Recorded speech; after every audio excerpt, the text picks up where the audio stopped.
And finally today, guys, we're going to be talking about the World Health Organization one more time and how they met with the ESA over the gaming disorder classification.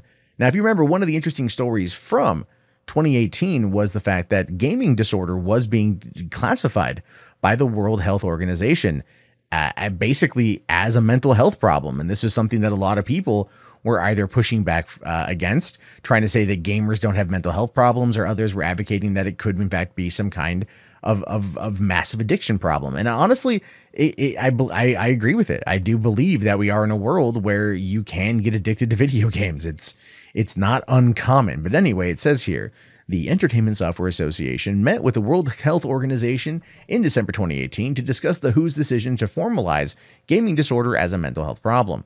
In December 2017, WHO added gaming disorder to the 2018 list of International Classification of Diseases under disorders due to substance or addictive behaviors, which is typically for mental and behavioral disorders that develop as a result of the use of predominantly psychoactive substances, including medications, or specific repetitive rewarding and reinforcing behaviors.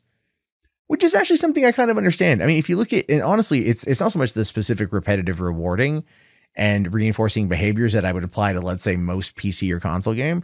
I'm gonna actually put that more on Candy Crush and mobile games.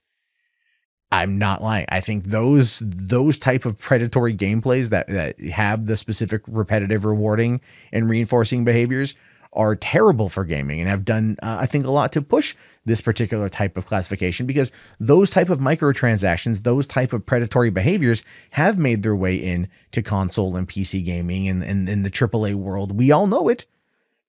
It's all mobile games' faults, right? It's all that. Anyway, it says here, the current phrasing of the gaming disorder is as follows.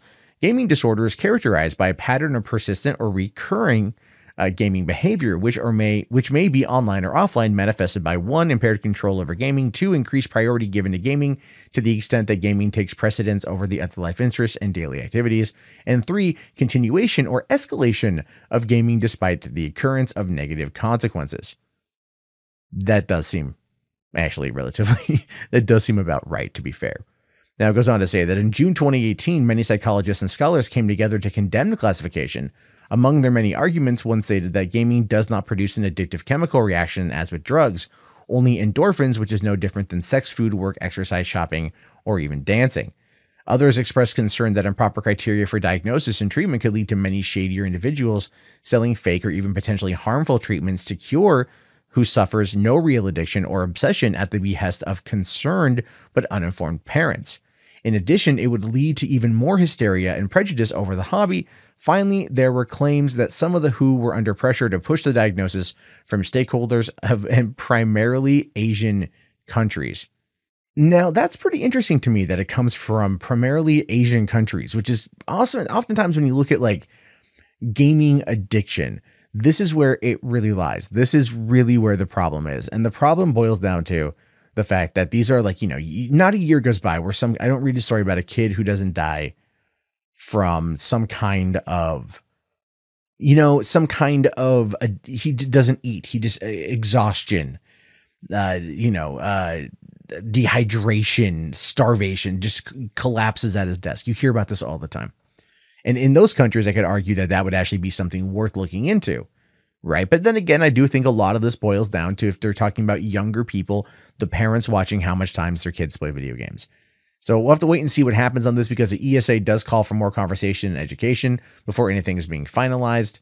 Although right now we really don't quite know where things are going to go, but things are always going to end up probably being discussed for a while before they become finalized, even though, look, this is something that I think would probably go a good distance in order to be able to really work, to identify problems that people have. Because we all know someone is addicted to something.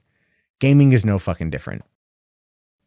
Hey, thank you so much for making it to the end of the video. Since you're here, why don't leave a comment? Let me know what you think about stuff. If you want to subscribe to the channel, you can do that as well. And you check out any of these great, fantastic, amazing commentary tracks by me. That's right. I'm not egotistical or narcissistic at all. I'm just your average, everyday, normal YouTuber. Thanks for watching.